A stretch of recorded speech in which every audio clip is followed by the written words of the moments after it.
أعوذ بالله من الشيطان الرجيم.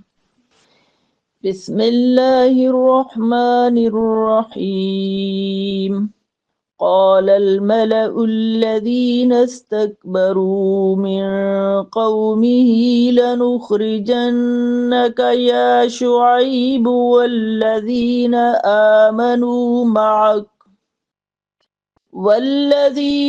آمنوا معك من قريتنا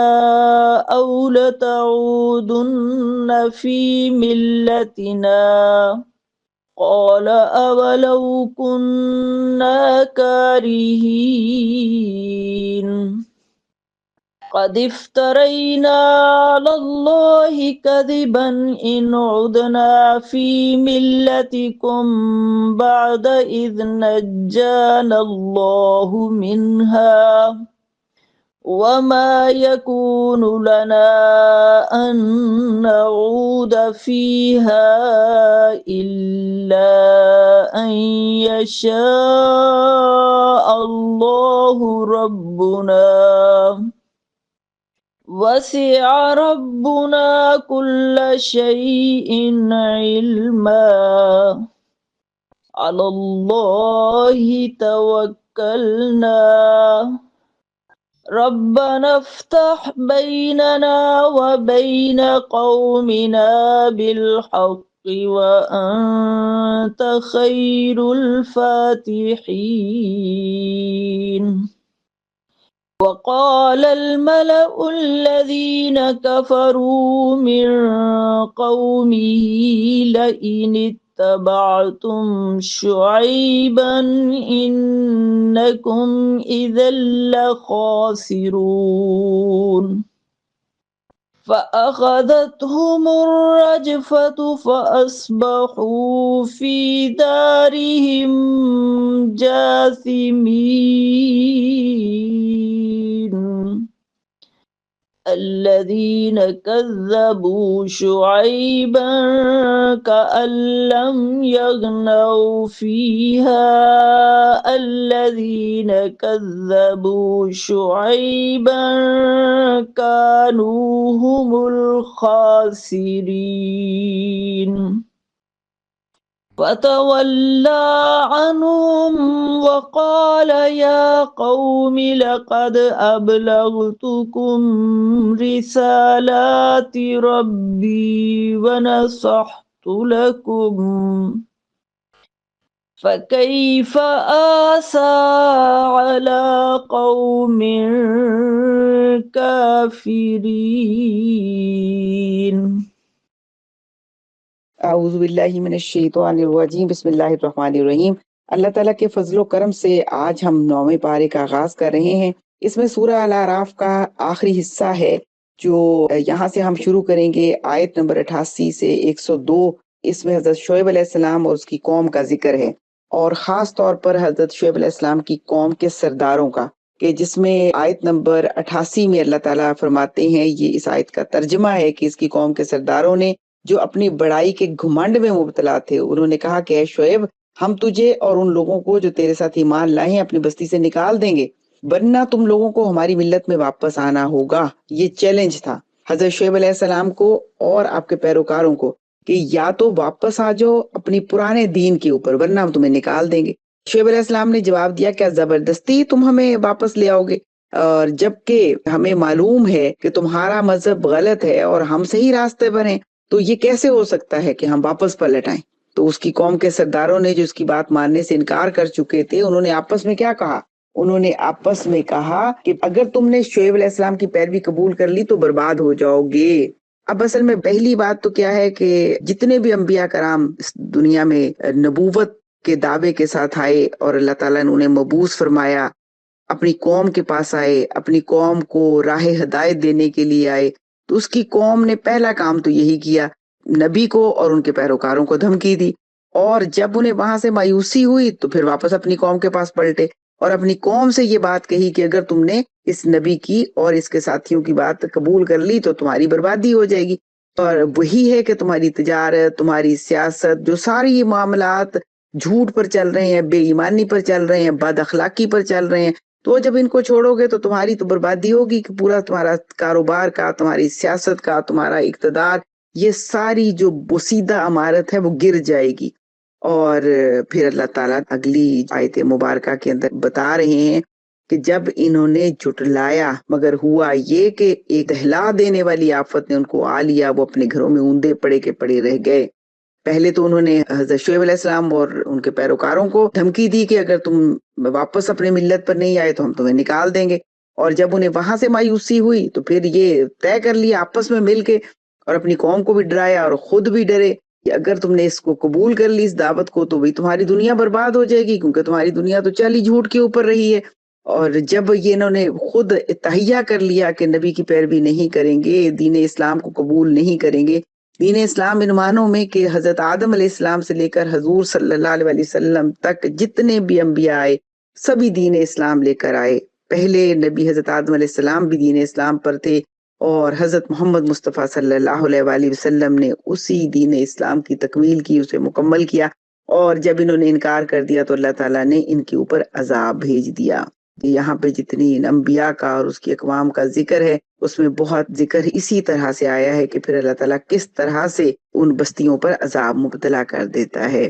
اور آگے اللہ تعالیٰ آیت نمبر 92 اور 93 94 میں یہی مفہوم فرماتے ہیں کہ کبھی ایسا نہیں ہوا کہ ہم نے کسی بستی میں نبی بھیجا ہو اور اس بستی کے لوگوں کو پہلے تنگی اور سختی میں مبتلا نہ کیا ہو، اس خیال سے کہ شاید وہ عاجزی پر اتر آئیں،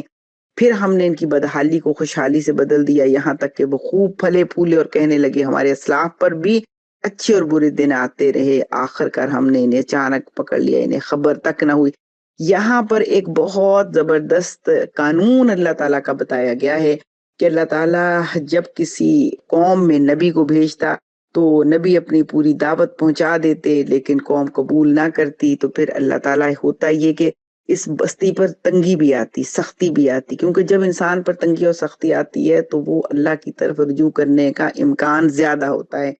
جیسے حضور صلی اللہ علیہ وسلم کی بعثت کے بعد بھی قریش مکہ پر قحط کا معاملہ ہوا، انہوں نے قحط کی تکلیف کو برداشت کیا۔ اصل میں اس تنگی کے پیچھے بھی اللہ کی محبت اور اس کا کرم ہی ہے کہ انسانیت واپس اپنے رب کی طرف آ جائے۔ ہر خیر دنیا کے اندر جو رکھی ہے، پوری کائنات مسخر کر دی ہے، وہ اس لیے کہ انسان اس سے فائدہ اٹھائے، لیکن فائدہ وہی اٹھائے گا جو اللہ کی اطاعت کرے گا، جو اللہ تعالیٰ کی ان پوری کی پوری کائنات کے اندر پھیلی ہوئی جو نعمتیں ہیں ان سب کو استعمال کرنے کے لیے انہیں تابع کرے گا، تو وہی اس سے فائدہ اٹھائے گا، اور اللہ ان لوگوں کے لیے راستے کھولتا چلا جاتا ہے جو اس سے ڈرتے اور خوف کھاتے ہیں۔ اب ہونا تو اصولی طور پر یہ چاہیے تھا کہ جب ان پر سختی آئی، تنگی آئی، تو وہ عاجزی پر آ جاتے، مگر ایسا نہیں ہوا، عاجزی نہیں اختیار کی اور اسی طرح اکڑے رہے، تکبر کیا، اور پھر اس کے بعد ہوا یہ کہ ان کے بڑوں نے یہ کہا کہ ایسا تو قوموں کے ساتھ ہوتا ہی ہے، خوشحالی کے بعد بدحالی آ جاتی ہے، کوئی بات نہیں، تو گھبرانے کی بات نہیں ہے۔ تو جب اس حد تک تکبر آ گیا تو آخر کار ہم نے انہیں اچانک پکڑ لیا، انہیں خبر تک نہ ہوئی، اور اس کا مطلب اللہ کا عذاب آ گیا۔ اور یہاں معاملہ ایک قوم کا الگ الگ بیان کیا ہے، لیکن اس کے بعد ایک جامع ضابطہ بیان کر دیا کہ ہر زمانے میں اللہ نے انبیاء علیہ السلام کی بعثت کے موقع پر یہی ضابطہ اختیار فرمایا کہ جب کسی قوم کے لیے کوئی نبی بھیجا گیا، اس کو مصائب اور آفات میں مبتلا کیا گیا، مگر انہوں نے عاجزی اختیار نہ کی تو اللہ تعالیٰ کا عذاب آ گیا۔ اس کے بعد آیت نمبر 96 اللہ تعالیٰ نے یہاں پر بھی ایک اصول فرما دیا کہ اگر بستیوں کے لوگ ایمان لاتے اور تقوی کی روش اختیار کرتے تو ہم ان پر آسمان اور زمین سے برکتوں کے دروازے کھول دیتے، مگر انہوں نے تو جھٹلایا، لہٰذا ہم نے اس بری کمائی کے حساب میں انہیں پکڑ لیا جو وہ سمیٹ رہے تھے۔ یہ بھی اللہ تعالیٰ نے سب کے لیے، رہتی دنیا تک کی قوموں کے لیے ایک اصول بنا دیا کہ اگر بستیوں کے لوگ، یعنی میں اکیلی تقوی کی راہ اختیار کر لوں، آپ اکیلے تقوی کی راہ اختیار کر لیں، تو اس کے لیے اتنی بڑی بشارت نہیں ہے، یعنی میں اللہ کی رضا کے کام کر لوں، میری زندگی میں برکت ہو سکتی ہے اور آپ کی زندگی میں بھی برکت ہو سکتی ہے، لیکن جب کوئی بستی رجوع اللہ اکٹھے کرتی ہے، جب کوئی بستی اکٹھی اللہ کی پر ایمان لا کر اللہ کا تقوی اختیار کرتی ہے، تو اس پوری بستی پر اللہ آسمان و زمین سے برکتوں کے دروازے کھول دیتے ہیں۔ اب ظاہر ہے کہ ایک میرے پاس اگر وسائل زیادہ بھی ہیں تو اگر میری پوری بستی، میرے عزیز و اقارب، میرا خاندان، میرا معاشرہ، وہاں پر وہ رحمتیں اور برکتیں موجود نہیں ہیں تو میری اکیلی کی زندگی کی رحمتیں اور برکتیں وہ کافی نہیں ہو سکتی۔ وہ یعنی یوں سمجھیے کہ اکیلا تو انسان خوشی بھی انجوائے نہیں کر سکتا، اکیلا انسان تو دکھ بھی نہیں بنا سکتا، خوشی بھی سب کے ساتھ مل کر ہی ہوتی ہے۔ ایک شخص کے پاس روٹی ہو اور اس روٹی کے طلبگار ہزاروں کھڑے ہوں تو بتائیں کہ وہ ایک روٹی اس کو زہر سے بھی زیادہ بری لگے گی، اسے کھانا اس کے لیے مشکل ہو جائے گا۔ تو اس لیے اس آیت مبارکہ میں یہ بات بہت اچھی طرح سمجھائی گئی ہے کہ دیکھو بستیوں کے لوگ اگر ایمان لے آتے تو اس کا نتیجہ اللہ کی نعمتوں کی بارش ہوتی، لیکن ہوا کیا کہ ان لوگوں نے جب ایسا نہیں کیا تو پھر اللہ کی گرفت کا شکار ہو گئے۔ تو اس لیے اس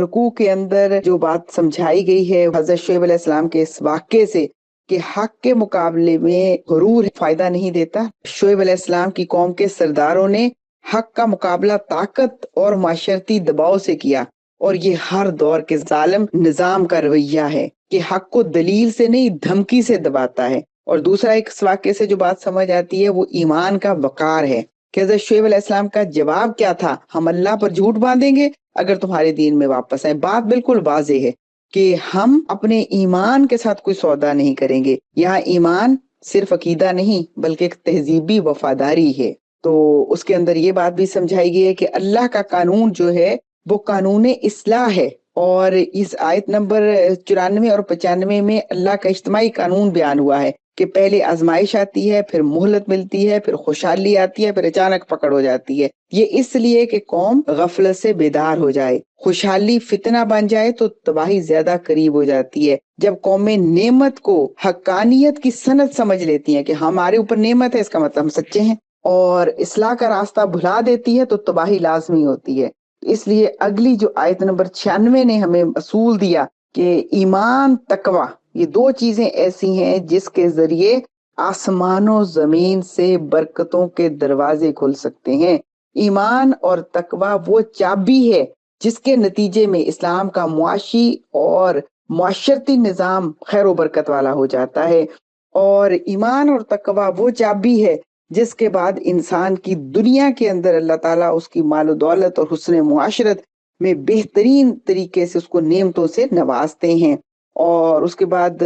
آیت نمبر 97 اور 99 میں یہ بتایا گیا ہے کہ اللہ کی گرفت سے جو بے خوف ہو جاتے ہیں دراصل وہ قوموں کا زوال کی آخری حد ہوتی ہے۔ اور 100 102 میں جو بتایا گیا ہے کہ اللہ تاریخ کو گواہ بنا کر کہتے ہیں کہ زیادہ تر قومیں عہد توڑتی ہیں، اخلاق سے گرتی ہیں، اور اس کا نتیجہ پھر کہ وہ ہلاک ہو جاتی ہیں۔ تو اس لیے جو ہمیں سبق دیا گیا وہ اجتماعی طور پر ایمان اور تقوی کی روش اختیار کرنے کا ہے۔ اور آیت نمبر 103 سے 171 تک حضرت موسیٰ علیہ السلام کا تذکرہ ہے، اور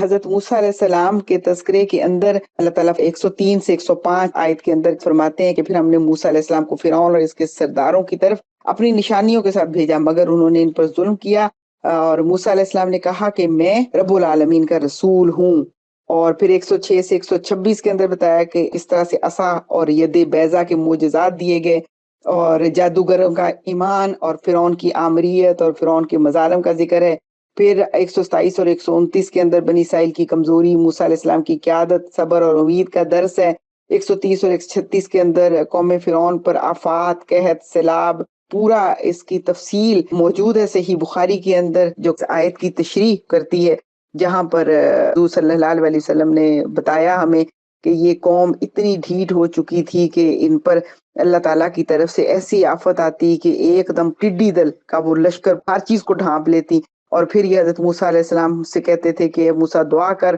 اپنے اللہ سے کہ اگر یہ آفت ہم سے ٹال دے تو ہم ایمان لے آئیں گے، لیکن پھر ڈٹ جاتے تھے، اسی طرح پھر گمراہی کے اوپر کھڑے ہو جاتے تھے۔ پھر جوئیں ہر جگہ پہ، ہر چیز میں، کپڑوں میں، بالوں میں، کھانے میں، کھیتوں میں، کھلیانوں میں۔ اور پھر اس کے بعد انہوں نے کہا کہ موسیٰ تو اپنے رب سے دعا کر کہ اس آفت کو ہم سے ٹال دے، ہم تیرے رب پر ایمان لے آئیں گے۔ مگر جب آفت ٹل گئی تو پھر وہی حالات تھی۔ پھر یہاں اس طرح کا معاملہ ہوا کہ ان کے کھانے کے برتنوں کے اندر، ان کے بستروں کے اندر، ان کے بالوں کے اندر، ان کے کھیتوں کھلیان کے اندر مینڈک پھدکتے پھرتے تھے، سمجھ نہیں آتی تھی کریں کیا، زندگی ان کی عذاب کا شکار ہو گئی۔ کہ کچھ کھانے کے لیے نہیں ہے، بیٹھنے کے لیے نہیں ہے، چل نہیں سکتے، اٹھ نہیں سکتے، ہر جگہ ایک طوفان، ایک سیلاب مینڈکوں کا۔ پھر انہوں نے اسی طرح کہا کہ اے موسیٰ اپنے رب سے دعا کر کے یہ آفت ہم سے ٹل جائے، لیکن پھر وہی ہٹ دھرمی اختیار کی، پھر خون، ہر جگہ خون، مطلب کوئی جگہ ایسی نہیں، نہ کھانے کی، نہ رہنے کی، نہ بستر کی، نہ پہننے کی۔ اس طرح مسلسل ان کے اوپر مختلف چیزوں کا عذاب آتا رہا، مگر وہ ہر مرتبہ تکبر کرتے رہے۔ اور پھر 137 نمبر آیت کے اندر اللہ تعالیٰ نے فرمایا کہ ہم نے مظلوم قوم کو پھر زمین کا وارث بنا دیا۔ یعنی اتنی مسلسل ان کی ہٹ دھرمیوں کا نتیجہ کیا نکلا کہ اللہ تعالیٰ نے پھر آخر، کیونکہ اس حضرت موسیٰ علیہ السلام کے قصے میں دو ہی قومیں ہیں، ایک قبطی ہیں اور دوسرے بنی اسرائیل ہیں۔ قبطی ظاہر ہے کہ ایک عرصے سے حکمران تھے، اور بنی اسرائیل ایک عرصے سے مظلوم چل رہے تھے، محکوم چل رہے تھے۔ تو اسی لیے اللہ تعالیٰ نے 138 سے 141 نمبر آیت میں بنی اسرائیل کی کمزوری، بت پرستی کی خواہش کا تذکرہ کیا ہے۔ پھر 142 سے 145 میں کوہ طور پر وہی جب نازل ہوئی آپ کے اوپر، اور آپ کو تختیاں دی گئیں جن کے اوپر توریت لکھی ہوئی تھی، شریعت آپ کو عطا کی گئی۔ پھر 148 سے 152 کے اندر سامری کا فتنہ اور بچڑے کی پوجا اور موسیٰ علیہ السلام کا غصے میں آ جانا۔ پھر 153 سے 159 تک توبہ کا قبول ہونا، ہدایت کا پورا نظام، ایک صالح گروہ کا تشکیل ہو جانا۔ 160 سے 171 پھر منو سلوا، پانی کے چشمے، احکام کی خلاف ورزی کے نتیجے میں جو سبت کی نافرمانی کا واقعہ ہے، پہاڑ کا سایہ بن جانے کا واقعہ ہے، میثاق کا وعدہ ہے۔ تو اصل میں پوری تفصیل میں اس لیے نہیں جا رہی کہ یہ واقعات آپ کو یاد ہوں گے، اس لیے کہ بہت معروف اور ہمارے ہاں بیان کیے جاتے ہیں۔ تو یہاں اصل میں جو بات سمجھائی گئی ہے، حضرت موسیٰ علیہ السلام اور بنی اسرائیل کا آپس میں یہ پورے واقعات، یہ دعوت انقلاب اور پھر قوم فرعون کے زوال کا جو نقشہ ہے وہ کھینچا گیا ہے۔ اصل میں یہاں جو سمجھایا گیا ہے وہ یہ ہے کہ حضرت موسیٰ علیہ السلام ظاہر نبی تھے، اور انہوں نے اپنی قوم کو اس غلامی سے نکالنا اور قوم کو راہ ہدایت پر لے کے آنا، اور نہ صرف بنی اسرائیل بلکہ انہوں نے فرعون تک بھی اللہ کی وحدانیت پہنچائی اور اسے بھی دعوت دی کہ وہ ایک اللہ ہی کی پیروی اختیار کرے۔ ان آیات مبارکہ کے حوالے سے سید ابو العلا مودودی رحمۃ اللہ علیہ لکھتے ہیں کہ موسیٰ علیہ السلام محض نبی ہی نہیں بلکہ سیاسی اور سماجی انقلاب کے رہنما تھے۔ ان کی دعوت کا مقصد فرعونیت کا خاتمہ اور اللہ کے نظام کا قیام تھا۔ دراصل یہی نظریہ اقامت دین ہے، اور فرعونیت ہر دور کا نظام ایک استعارہ بن چکا، اس لیے کہ ہر دور کا حکمران اگر رب کو کراس کر کے یہ چاہے گا کہ اسی کا نظام چلے، اسی کی بادشاہی چلے، اور وہ جو چاہے کرتا چلا جائے، اس کو کوئی پوچھنے والا نہ ہو اور اس کو کوئی پکڑنے والا نہ ہو، تو دراصل وہ فرعونی کردار ہے۔ اور فرعونی کردار آمریت کا کردار ہے، طاقت کی پرستش کا کردار ہے، اور یہ وہ کردار ہے جو قانون الہی سے بغاوت کا کردار ہے۔ اس لیے سید ابو العلا مودودی رحمۃ اللہ علیہ لکھتے ہیں کہ فرعونیت ہر اس نظام کا نام ہے جو انسانوں کو انسانوں کا غلام بناتی ہے۔ اور پھر ظاہر ہے کہ انہی آیات مبارکہ کے اندر یہ بتایا گیا کہ بنی اسرائیل کو جب آزادی مل گئی، یہ بالکل سکون اور سلامتی کے ساتھ سمندر پار کر گئے، اور ان کی آنکھوں کے سامنے فرعون اپنے پورے لشکر کے ساتھ غرق ہو گیا۔ لیکن بنی اسرائیل کا اپنا ایمان کمزور تھا، اور اتنا مضبوط ایمان نہیں تھا کہ باوجود اس کے کہ ان کی آنکھوں کے سامنے فرعون غرق ہوا، اور فرعون ان پر اتنا ظلم کرتا تھا کہ ان کے بیٹوں کو قتل کر دیتا تھا، بیٹیوں کو زندہ رکھتا تھا، مستقل یہ غلامی کی زندگی گزار رہے تھے، بے تحاشا جو ان کے اوپر ظلم کیا جاتا تھا، اور پورا بادشاہوں کا خاندان، جو فرعون کا خاندان تھا وہ بادشاہوں کا خاندان تھا، مستقل بنی اسرائیل کو غلام بنا کے رکھا ہوا تھا، اور غلاموں کی بدتر زندگی گزار رہے تھے۔ اور پھر کیا قرآن نے بیان کیا کہ ہم نے بنی اسرائیل کو ان کے محلات اور ان کے باغات کا وارث بنا دیا، لیکن کیا ہوا کہ یہ اتنے کمزور ایمان کے لوگ تھے کہ اس پر قائم ہی نہیں رہ سکے، انہوں نے سہولتیں طلب کر لی، یہ قیادت سے بدگمان ہوئے، شرک کی طرف رغبت کر لی۔ تو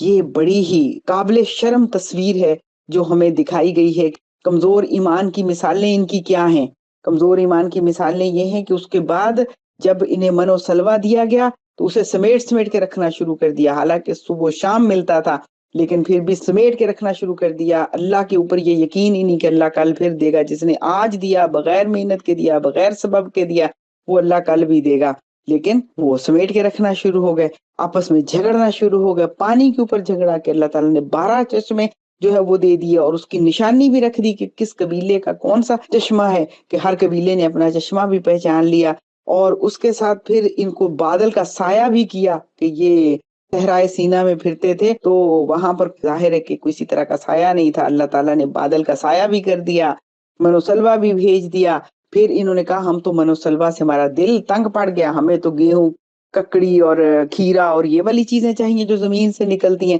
پھر اللہ نے کہا کہ جاؤ جا کے جہاد کرو تو بیت المقدس کی سرزمین تمہیں مل جائے گی. لیکن اس وقت انہوں نے کہا اے موسیٰ تم لڑو اور تمہارا خدا لڑے، ہم تو یہاں بیٹھے ہیں. یعنی وہ جو کمزوری، غلامی اور سہل پسندی جو ان کے اندر آ چکی تھی وہ اس حد تک آگے بڑھی کہ جہاد سے انکار کر دیا. اور پھر جب حضرت موسیٰ علیہ السلام کوہ طور پر گئے، جب انہیں شریعت دی گئی تو پیچھے سامری کے چکر میں آ کر انہوں نے بچڑے کو معبود بنا لیا. اچھا، یہ وہ باتیں ہیں جو آج کی امت کی بھی تصویر ہیں. ہم غلامی سے نکلنا چاہتے ہیں مگر ذمہ داری نہیں چاہتے. اس وقت جتنے مسائل ہیں معاشرے کے اندر، وہ توانائی کے بحران کا معاملہ ہو، وہ تعلیمی اداروں کے اندر بچیوں کی ہراسمنٹ کا مسئلہ ہو، تعلیمی اداروں کے اندر نوجوان لڑکوں اور لڑکیوں کی خودکشی کے بڑھتے ہوئے واقعات ہوں، اور کرپشن کا بڑھتا ہوا تناسب، اور اس کے ساتھ چوری، اغوا، ڈکیتی کے بے تحاشا واقعات ہیں، کچے اور پکے کے ڈاکو ہیں. اب اتنے سارے ظلم اور جبر کے مسائل ہیں کہ جن کے خلاف قوم کو اٹھ کھڑے ہونے کی ضرورت ہے، مگر ہر کوئی اپنے لیے راستہ نکالتا چلا جاتا ہے. حالانکہ یہ بات جو ہے وہ ہمیں اچھی طرح سے اندازہ ہے کہ اگر گٹروں کے ڈھکن کھلے ہیں، اگر اوپر ننگی تاریں بجلی کی لٹک رہی ہیں، تو یہ ضروری نہیں ہے کہ ہمسائے کا بچہ ہی اس کا سے متاثر ہوگا، میرا بچہ بھی اس سے متاثر ہو سکتا ہے، اور یہی ہو بھی رہا ہے. لیکن اس پورے سسٹم کو بدلنے کے لیے جس محنت اور مشقت کی ضرورت ہے اس پر کوشش ہم نہیں کرتے. اس پر کوشش کرنے کی ضرورت ہے، اور ان مسائل کو ایڈریس کر کے ان کے اندر اپنا کردار ادا کرنے کی ضرورت ہے. وہ بچڑا صرف مجسمہ نہیں تھا بلکہ وہ علامت تھا مادہ پرستی کی، کہ سب کے زیورات اس نے اکٹھے کر دیے، مطلب قبضے میں کر لیا نا، لے لیے، اور کہا کہ دیکھو میں تمہیں خدا بنا کے دے رہا ہوں. اور وہ خدا بنایا وہ ظاہری مذہب، یعنی اصل میں ظاہری مذہب اس پر اکتفا کر لینا، قبر ہے کسی عالم دین کی اور اس قبر کی پوجا شروع کر دیں، یا پھر یہ کہ ظاہری مذہب کے یہ علامات ہیں مذہب کی، بس وہ کافی ہو جائیں، چاہے اس کا مذہب سے تعلق ہو یا نہ ہو. تو دراصل جو اصل نظریہ ہے، جب امت، کوئی قوم اس نظریے کو کھو دیتی ہے، عبادت بھی اس کے لیے بالکل بت پرستی والی شکل اختیار کر لیتی ہے، تو عبادت کا مقصد بھی ختم ہو جاتا ہے. شریعت کا مقصد جو کوہ طور پر شریعت حضرت موسیٰ علیہ السلام کو دی گئی تھی، وہ اس کا مقصد عدل کے نظام کا قیام تھا، اس کا مقصد اللہ کے قانون کو نافذ کرنا، اس کا مقصد اخلاقی پورا نظام قائم کرنا ہے. دراصل یہی اقامت دین کا ڈھانچہ ہے، اور سیرت کی خلاف ورزی، احکام سے انحراف، یہی نتیجہ نکلتا ہے کہ قومیں پھر ہلاک ہو جاتی ہیں، اور ان قوموں کا عروج ختم ہو کے زوال آ جاتا ہے. اور اس واقعے کے اندر ایک بہت اہم سبق یہ ہے کہ فرعونیت دراصل عالمی استعماری نظام ہے. جو سپر پاور کا نظام ہمارے ہاں چلتا ہے، کبھی رشیا سپر پاور ہے اور کبھی امریکہ سپر پاور ہے، اور یہ نیو ورلڈ آرڈر کی کہانی ہے. نیو ورلڈ آرڈر کے تحت پوری دنیا امریکہ کی غلامی میں ہوگی، اور اس غلامی کا پنجہ مضبوط کرنے کے لیے سارا یہ ورلڈ بینک کا سسٹم ہے، یو این او کا سسٹم ہے، امریکہ ویٹو پاور ہے. ساری دنیا کوشش کر بیٹھی کہ اسرائیل غزہ کے اندر نسل کشی ختم کرے، مگر امریکہ ویٹو استعمال کر کے پھر اس ظلم کو آگے چلنے کی اجازت دے دیتا تھا، بلکہ اسے پروموٹ کرتا رہا ہے. تو یہی عالمی استعماری نظام ہے، یہی فرعونیت ہے. اور بنی اسرائیل علامت بن گئے کمزوری کی اور منتشر امت کی. تو ہمارے لیے سبق ہے، جب ہم منتشر ہوتے ہیں تو کمزور ہوتے ہیں، لہٰذا ہمارا متحد ہونا، ہمارا ایک جماعت کی شکل میں آنا، ہمارا منظم ہو جانا ہمارے لیے عروج کا باعث ہوگا، ہمارے زوال سے نکلنے، کمزوری سے نکلنے کا راستہ ہوگا. اور سامری کا کردار دراصل سرمایہ پرستی کا کردار ہے. سامری کا کردار دراصل آج کے سرمایہ دارانہ نظام کو ایڈریس کرنے کا کردار ہے. اور میڈیا جو کام دے رہا ہے وہ قوم پرستی کا کردار ہے۔ اصل میں ہونا یہ چاہیے کہ میڈیا کو اللہ کے دین کی دعوت پہنچانی چاہیے، لیکن اللہ نے جو سسٹم آف لائف دیا جو عدل کے اوپر مشتمل ہے وہ اس سے فرار ہے، اور فرار کے ساتھ اخلاقی بحران ہے۔ اسی لیے سید ابو العلا مودودی رحمۃ اللہ علیہ لکھتے ہیں اسلام صرف عبادت نہیں بلکہ پورا نظام زندگی ہے۔ قرآن ہمیں بتاتا ہے کہ انقلاب بغیر نظریے کے ناکام ہے، آزادی بغیر شریعت کے فتنہ ہے، طاقت بغیر تقوی کے تباہی ہے، اور قومیں اخلاق میں زندہ رہتی ہیں، اور اگر اخلاق نہیں ہوتا تو یہ مسائل ہوتے ہیں۔ انہی آیات مبارکہ کے درمیان میں 3 آیات ہیں، 156، 157، 158۔ ان تینوں آیات مبارکہ کے اندر اللہ تعالیٰ نے حضور صلی اللہ علیہ وآلہ وسلم کی خصوصیات کا تذکرہ کیا ہے۔ یہ تینوں آیات بتاتی ہیں کہ نبی صلی اللہ علیہ وسلم کی بعثت، آپ کی صفات، آپ کا عالمی مشن، آپ کی امت کی شناخت بیان کی گئی ہے۔ سورہ الاعراف کی 156 اور 158 آیت بہت ہی خوبصورت اور بہت ہی بامقصد اور دل کو چھو لینے والا اس کے اندر مفہوم ہے کہ دنیا کی سب سے بڑی خوشخبری اس وقت میں دی گئی جب دنیا ظلم، جہلیت، ناانصافی اور اندھیروں میں ڈوب چکی تھی، جب انسان کا غلام بن چکا تھا، جب عورت، کمزور، یتیم اور غلام کی کوئی قدر نہ تھی، تب اللہ نے زمین پر سب سے بڑی رحمت اتاری، اور وہ سب سے بڑی رحمت کیا ہے؟ محمد مصطفیٰ صلی اللہ علیہ وسلم۔ یہی وہ لمحہ تھا جب اللہ نے انسانیت کے لیے نجات کا دروازہ کھولا۔ حضور صلی اللہ علیہ وسلم اللہ کی خصوصی رحمت کا مظہر ہیں۔ آیت نمبر 156 کا ترجمہ، میری رحمت ہر چیز کو گھیرے ہوئے ہے، میں اسے ان لوگوں کے لیے لکھ دوں گا جو تقوی اختیار کریں گے اور اس رسول کی پیروی کریں گے۔ یہ آیت بتاتی ہے کہ اللہ کی رحمت بے حد ہے، مگر اس رحمت کا دروازہ کھلتا کیسے ہے؟ حضور صلی اللہ علیہ وآلہ وسلم کی اتباع سے۔ گویا اللہ کی رحمت کا سب سے بڑا راستہ محمد صلی اللہ علیہ وسلم کی سنت پر عمل کرنا ہے۔ حضور صلی اللہ علیہ وسلم محسن انسانیت ہیں۔ 157 آیت کہ اللہ تعالیٰ نے حضور صلی اللہ علیہ وسلم کو اسوہ حسنہ بنا کر بھیجا، ایسا اسوہ، ایسا آپ کا تعارف کرایا کہ جو نیکی کا حکم دیتے ہیں، جو برائی سے روکتے ہیں، جو پاکیزہ چیزیں حلال کرتے ہیں، جو گندگی کو حرام کرتے ہیں، جو لوگوں کے بوجھ اور ان کی زنجیریں اتارتے ہیں۔ یہ جملے دراصل حضور صلی اللہ علیہ وسلم جو مشن لے کر آئے تھے، جو انقلاب آپ نے برپا کیا، یہ اس کو ظاہر کرتے ہیں۔ حضور صلی اللہ علیہ وسلم نے تمام انسانیت کو آزادی دی، جہالت کی بجائے علم دیا، ظلم کو ختم کر کے عدل کا نظام جاری کیا، عورت کی تحقیر ختم کر کے اسے عزت دی،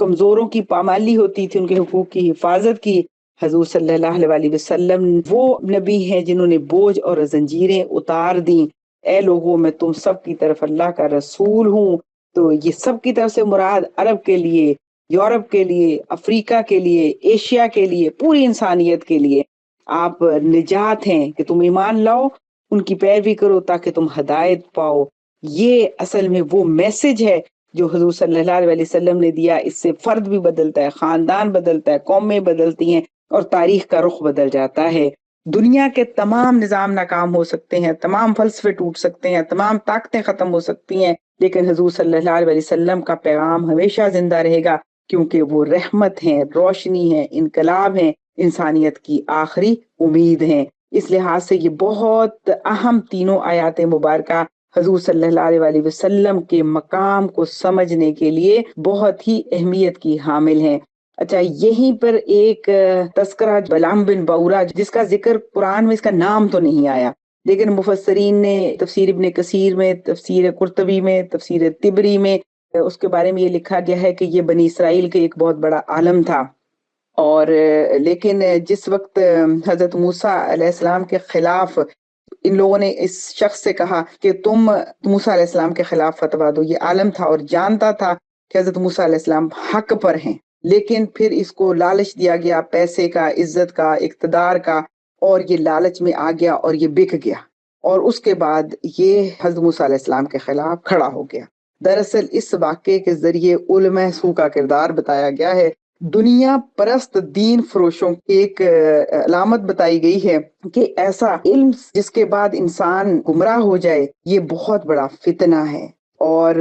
اصل میں علم وہی انسان کے لیے فائدہ دیتا ہے جس کے نتیجے میں انسان کے دل کے اندر اللہ کا خوف پیدا ہو۔ آیت نمبر 175 کے اندر فرمایا گیا اسے ہم نے اپنی آیات دی تھی، یعنی نشانیاں بتائی تھی، اس کو یہ عالم تھا، اس کے پاس نشانیاں موجود تھیں، مگر پھر کیا فرمایا، مگر وہ ان سے نکل گیا۔ یہ انتہائی خوفناک جملہ ہے کہ علم کے باوجود اس کے اوپر نفس کا غلبہ ہو گیا، علم ہونے کے باوجود وہ گمراہ ہو گیا، دنیا کے مال، قوم کی خوشنودی، حکمرانوں کے انعام، شہرت اور اثر و رسوخ کی خاطر اس نے حق کا سودا کر دیا، پھر شیطان اس کے پیچھے لگ گیا اور وہ گمراہوں میں شامل ہو گیا۔ یعنی علم چھوڑنے کا پہلا قدم جو ہو سکتا ہے وہ نفس پرستی ہے، دوسرا قدم جو ہو سکتا ہے وہ شیطان کی غلامی ہے۔ پھر قرآن نے یہاں تک بیان کر دیا کہ اس کی مثال کتے کی سی دے دی کہ اگر اس پر حملہ کرو تو بھی زبان باہر، چھوڑ دو تو بھی زبان باہر، یعنی نفس کی بھوک کبھی نہیں بھرتی، دنیا کا لالچ کبھی ختم نہیں ہوتا۔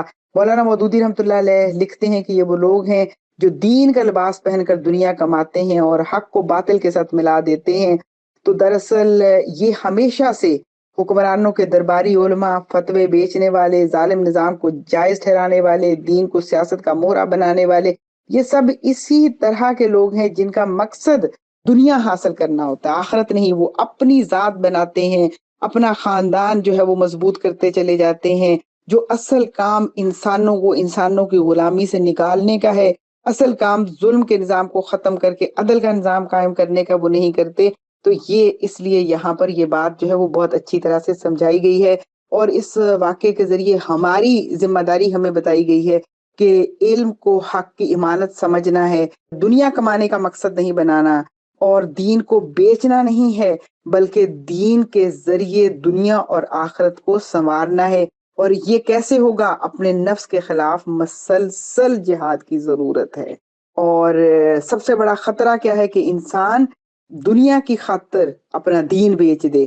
تو یہ بہت ہی چیلنجنگ بات ہے۔ اسی کے بعد ایک بہت اہم مضمون اس سورہ مبارکہ میں آیا ہے، وہ ہے انسان کا جو دل ہے اس کے اندر خشیت ہونی چاہیے۔ اصل میں دل کا مقصد خشیت ہے، جو سورہ الشورى کی آیت نمبر 88 اور 89 کے اندر اللہ تعالیٰ نے فرمایا کہ قیامت کے دن نہ مال کام آئے گا نہ اولاد، صرف وہ دل جو اللہ کے سامنے جھکا ہوا ہوگا۔ خشیت الہی، اور خشیت الہی ہی ہے جو اللہ کی محبت دل کے اندر پیدا کر دیتی ہے، جو اللہ سے جوڑتی ہے، اور جس کے بعد انسان کو اللہ تعالیٰ اس کے اوپر کرم کرتے ہیں کہ حق اس کے اوپر واضح کر دیتے ہیں، اور جو غلط چیزیں ہوتی ہیں اس کے اوپر کھول دیتے ہیں۔ اور اسی لیے سورہ فاطر آیت نمبر 28 کے اندر اللہ تعالیٰ فرماتے ہیں کہ جو لوگ اللہ سے ڈرتے ہیں وہی اصل میں، یعنی جتنا زیادہ جو اللہ کو پہچانتا ہے وہ اتنا ہی زیادہ اس کے اندر خشیت پیدا ہوتی جاتی ہے، کہ جتنا زیادہ شخص علم رکھتا ہے، اللہ کو پہچانتا ہے،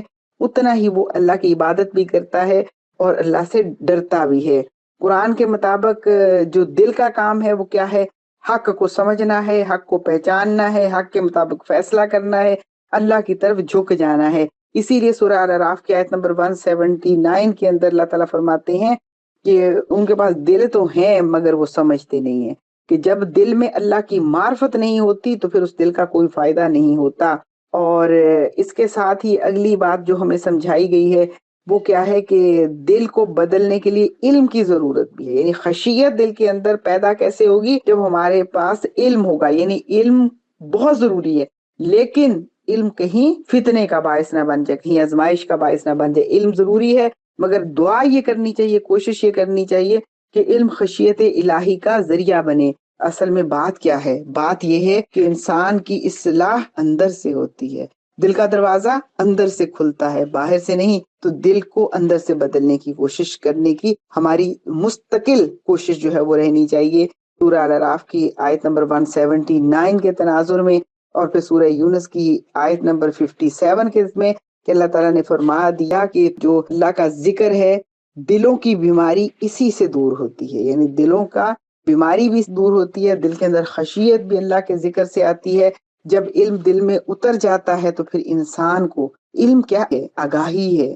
اپنی ہستی کی پہچان، اپنے مقام میرا کیا ہے، میں کیا ہوں، اور اللہ ہے اس کے سامنے میری حیثیت کیا ہے، میری اس کائنات کے اندر حیثیت کیا ہے۔ انسان جب سوچتا ہے کہ وہ ہستی جس کو میں اپنا رب سمجھتا ہوں، جس کو میں اپنا الہ سمجھ رہی ہوں، وہ تو بہت بڑی ہستی ہے، اس کے سامنے میں کس قدر بے بس ہوں، میں اپنے کسی کام کا بھی اختیار نہیں رکھتی، میں کسی اپنے ارادے کو پورا کر لینے کے قابل بھی نہیں ہوں، اور اتنی بڑی کائنات ہے اور اتنی رنگا رنگی موجود ہے، حسن میں ایک سے ایک بڑھ کے لوگ موجود ہیں، زبان میں ایک سے ایک بڑھ کے لوگ موجود ہیں، علم میں لوگ ایک سے ایک بڑھ کر موجود ہیں، طاقت میں ایک سے ایک بڑھ کے موجود ہیں، یعنی کسی چیز کی کوئی انتہا نظر نہیں آتی۔ اگر انسان سمجھتا ہے کہ یہ چیز بہت خوبصورت ہے تو اس سے کہیں زیادہ خوبصورت اور چیز نظر آ جاتی ہے۔ یہ وہ علم ہے جو انسان کا تکبر توڑ دیتا ہے، یہ وہ علم ہے انسان کے نفس کو جھکا دیتا ہے، یہ وہ علم ہے جس سے انسان کا ضمیر جاگتا ہے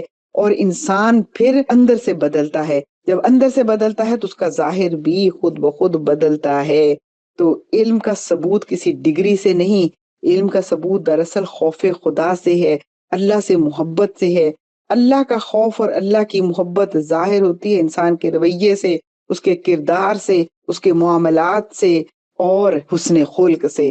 علم بغیر خشیت کے ہو تو ہلاکت کا راستہ ہے، علم اگر دل نہ بدلے تو وہ غرور بن جاتا ہے، وہ تکبر بن جاتا ہے، وہ دنیا پرستی بن جاتا ہے، وہ دوسروں کے استحصال کا ہتھیار بن جاتا ہے۔ قرآن کا سب سے خوفناک نمونہ جس کا ابھی میں نے ذکر کیا وہ بلم بن باورا، جو علم بھی تھا مگر خشیت نہیں تھی، انجام ہلاکت ہوا۔ تو اس لیے خشیت دل کے اندر بہت ضروری ہے۔ اور آج کا سب سے بڑا بحران، ہمارا سب سے بڑا مسئلہ اس وقت انٹرنیٹ کی دنیا میں علم بہت زیادہ ہے مگر تعلیم نہیں ہے، تعلیم ہے تو خشیت نہیں ہے، عبادت ہے مگر تبدیلی نہیں ہے، علماء ہے مگر اصلاح نہیں ہے۔ تو اسی کام کے لیے جماعت اسلامی کھڑی ہے۔ اس جماعت اسلامی کا مقصد یہی ہے کہ قرآن دل کے اندر اترے، قرآن میری زندگی کو بدلے اور اس طرح سے بدلے کہ مجھے سپاہی بنا کے کھڑا کر دے، مجھے مجاہد بنا کے کھڑا کر دے، میں سب کے حقوق کی محافظ بن کے کھڑی ہو جاؤں،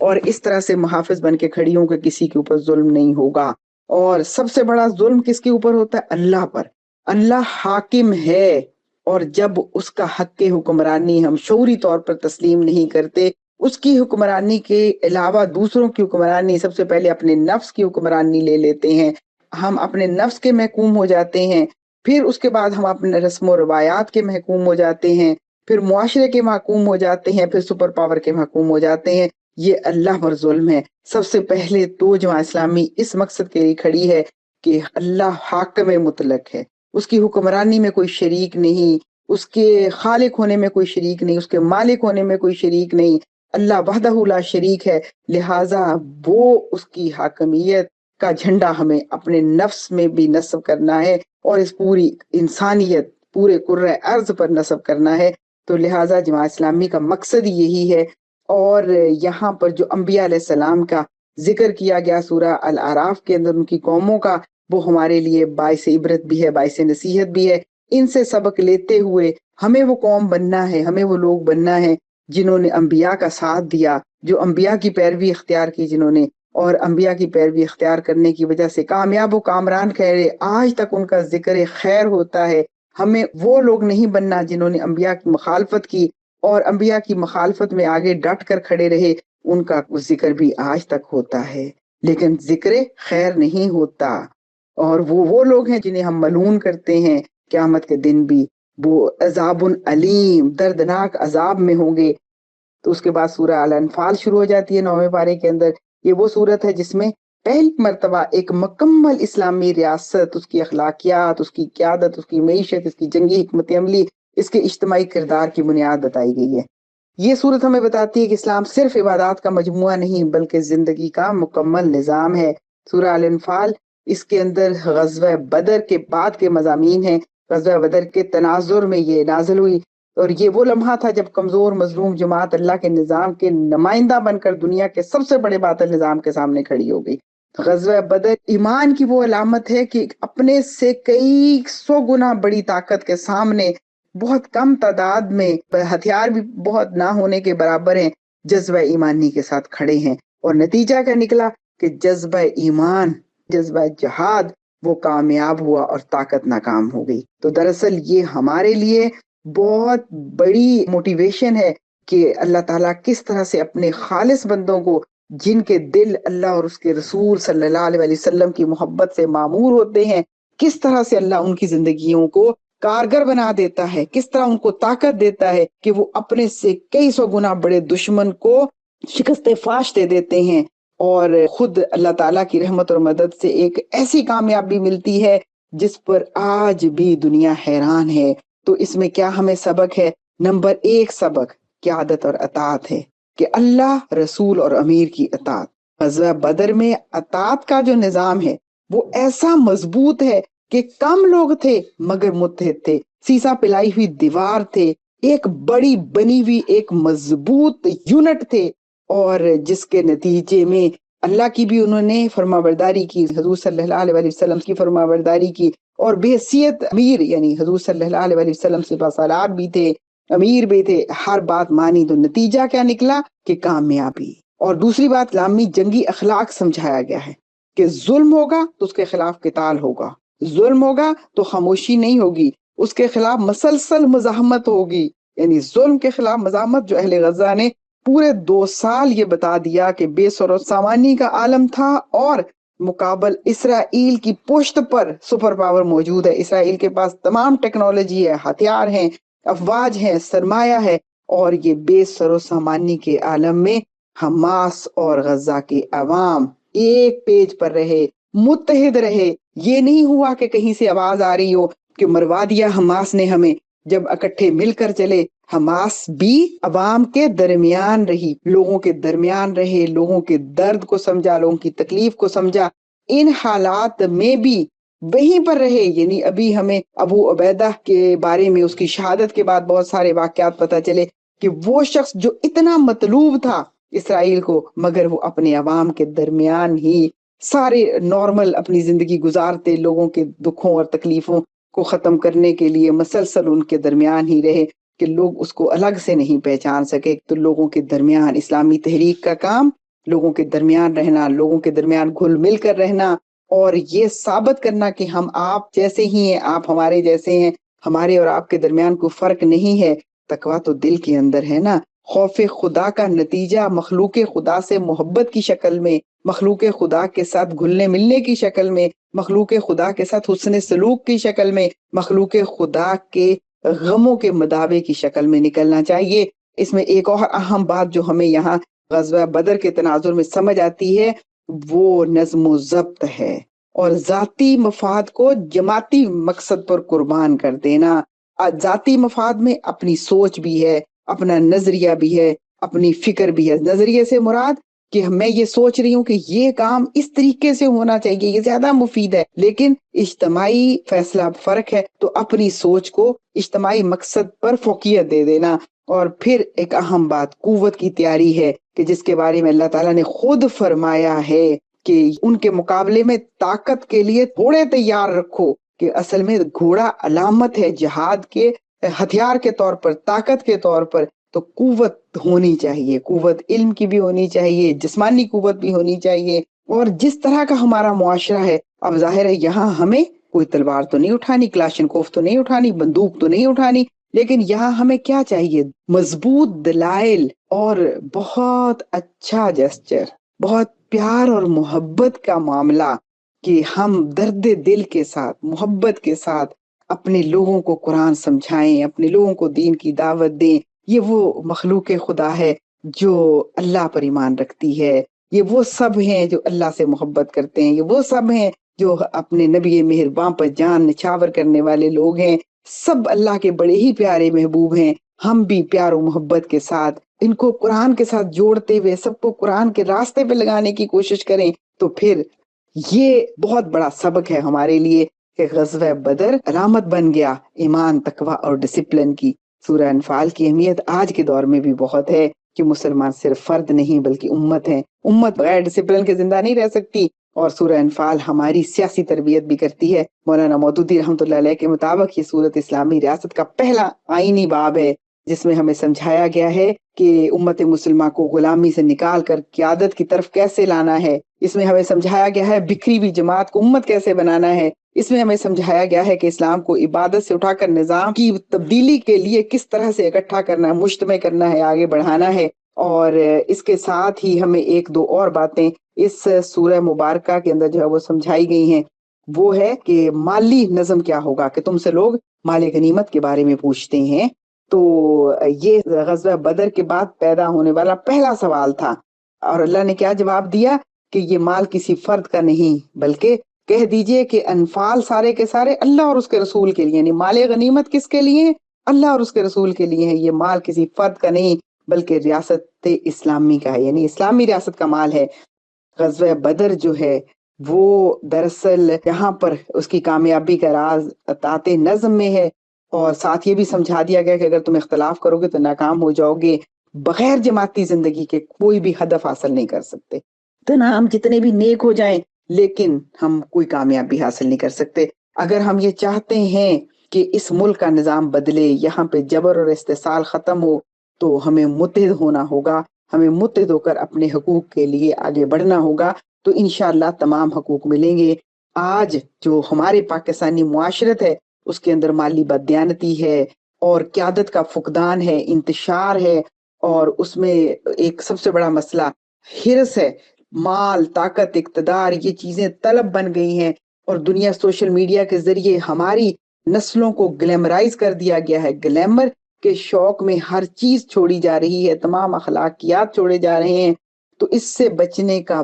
راستہ جو اس پارے میں اور سورہ الانفال کے اندر بتایا گیا ہے وہ حضور صلی اللہ علیہ وسلم کی پیروی ہے، اور نبی صلی اللہ علیہ وسلم کو بطور قائد تسلیم کرنا ہے، اور اس طرح کرنا کہ آپ صلی اللہ علیہ وسلم نے خود بھی فرمایا نا کہ میں اخلاق کی تکمیل کے لیے بھیجا گیا ہوں، اور سمجھیں کہ ہمارے لیے رہبر و رہنما حضور صلی اللہ علیہ وسلم ہے۔ جب ہم مان لیں گے تو یہی ایمان ہمارے لیے کامیابی کے راستے کھول دے گا۔ اس میں یہی بات ہمیں سمجھ میں آتی ہے کہ سورہ الانفال پورا نظام اس کا قیادت کی عملی تصویر ہمیں بتاتا ہے۔ قیادت کیا کرتی ہے وہ بھی ہمیں سمجھایا کہ طائف کی وادی میں نبی صلی اللہ علیہ وسلم کا معاملہ کیا رہا، شیب ابی طالب میں حضور صلی اللہ علیہ وسلم کس طرح سے مصائب برداشت کی اور ثابت قدم رہے، پھر ہجرت کا سفر ہے، پھر غزوہ بدر ہے، غزوہ احد ہے، غزوہ خندق ہے، یہ بتایا کہ قیادت کو کیسا ہونا چاہیے، اور پھر پبلک کو بتایا کہ انہیں کیسا ہونا چاہیے، اور آخر میں یہ بتایا کہ کس طرح سے جب قیادت بھی قربانی کرتی ہے،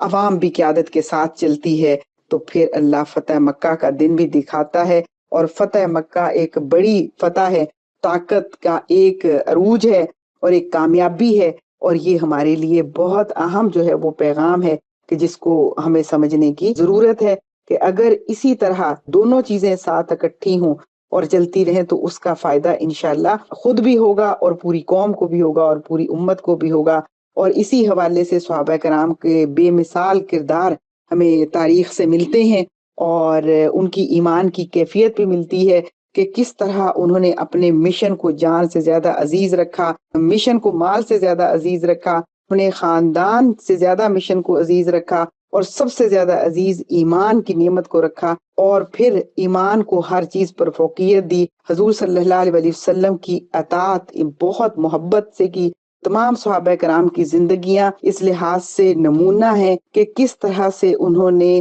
اللہ کی رضا کی خاطر، دین اسلام کی خاطر گھر چھوڑے، مال چھوڑے، وطن چھوڑے، اولاد چھوڑی، اور اپنی جانوں کی قربانی بھی دی۔ یہ اخلاقی عظمت کی بے شمار مثالیں ہیں جو صحابہ کرام کی زندگیوں سے ہمیں ملتی ہیں۔ تو قیادت کے لیے اعلیٰ نمونہ حضرت ابوبکر صدیق رضی اللہ تعالیٰ عنہ کا زہد ہے، حضرت عمر فاروق رضی اللہ تعالیٰ عنہ کا عدل ہے، حضرت عثمان غنی رضی اللہ تعالیٰ عنہ کی حیا ہے، حضرت علی رضی اللہ تعالیٰ عنہ کی شجاعت ہے، بہادری ہے۔ حضور صلی اللہ علیہ وسلم نے فرمایا کہ میرے صحابہ ستاروں کی مانند ہیں، جس کی بھی پیروی کرو گے راہ ہدایت پاؤ گے۔ لہٰذا ہمارے لیے عملی طور پر یہ ایک سبق ہے کہ ہمیں تمام صحابہ کی پیروی اختیار کرنی ہے، اور جس طرح حضرت بلال حبشی رضی اللہ تعالیٰ عنہ نے صبر استقامت کے ساتھ مصائب برداشت کیے، اور اسی طرح ہمیں یہ ذہنی طور پر تیار رہنا چاہیے کہ ہر طرح کے جو بھی مصائب ہوں ہمیں اپنے ایمان کو مضبوط رکھنا ہے، اللہ کے لیے ہر قربانی کے لیے تیار رہنا ہے۔ اللہ ہمیں استقامت کی توفیق عطا فرمائے، آمین۔